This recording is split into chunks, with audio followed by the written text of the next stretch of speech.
মানিকতলা বিধানসভার উপনির্বাচন হয়ে গেছে, কিন্তু ভোটের আগের দিন কার্যত বোমা ফাটিয়েছিলেন তৃণমূলের প্রাক্তন রাজ্য সাধারণ সম্পাদক কুণাল ঘোষ।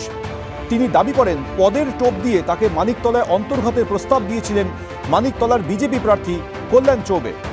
কল্যাণ সেই অভিযোগ উড়িয়ে দিল এবিপি আনন্দর ঘণ্টাখানেক সঙ্গে সুমন অনুষ্ঠানে তাকে তীব্র আক্রমণ করেন তৃণমূল মুখপাত্র রিজু দত্ত।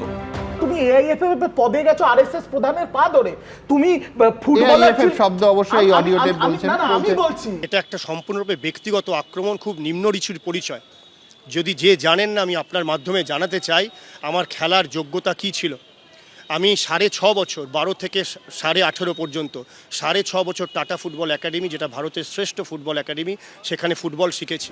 তৃণমূল মুখপাত্রের আক্রমণের জবাবে বুধবার মানিকতলা বিধানসভা কেন্দ্রের উপনির্বাচনের দিন পাল্টা মুখ খোলেন কল্যাণ চৌবে। তুমি বেঁচে আছো কারণ তুমি অঞ্জন মিত্রের জামাই বলে, আর তার গোলকিপার হিসেবে যোগ্যতা কত সেটা যে ক্রীড়াবিদরা লাস্ট এসেছিলেন মিছিল করতে তারা বলেছেন, আমার বলার দরকার নেই। অনূর্ধ্ব 14, অনূর্ধ্ব 17, অনূর্ধ্ব 19, অনূর্ধ্ব 21, অনূর্ধ্ব 23 এবং সিনিয়র জাতীয় দলে ভারতের হয়ে প্রতিনিধিত্ব করেছি। অসংখ্য মেডেল জিতেছি। আমি ভারতের 5টা আলাদা রাজ্যের হয়ে সন্তোষ ট্রফি খেলেছি। আমি ভারতের 9টা আলাদা ক্লাবের হয়ে আই লিগ খেলেছি। 2009-এ আই লিগের 183টা ম্যাচ, সেই সময় সর্বোচ্চ ম্যাচ আমি খেলেছি। আমি 2বার দেশের সেরা গোলকিপার হয়েছি। আমি জার্মানিতে গিয়ে প্রথম ভারতীয় গোলকিপার, ইউরোপে গিয়ে ফুটবল খেলে এসেছি।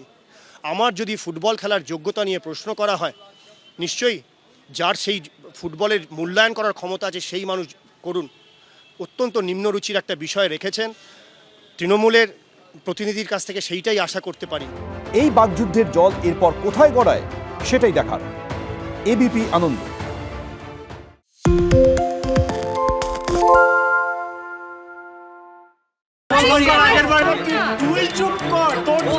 বাংলা ঝামেলা চায় না, বাংলা খবর চায়। বাংলা খবর, বাংলার খবর। বাংলা চেঁচামেচি চায় না, বাংলা খবর চায়। বাংলা খবর, বাংলার খবর। আরে চাটা দে। এই আমার একটা চা দেন। কি হলো আমারটা? বাংলা পক্ষপাত চায় না, বাংলা খবর চায়। বাংলা খবর, বাংলার খবর।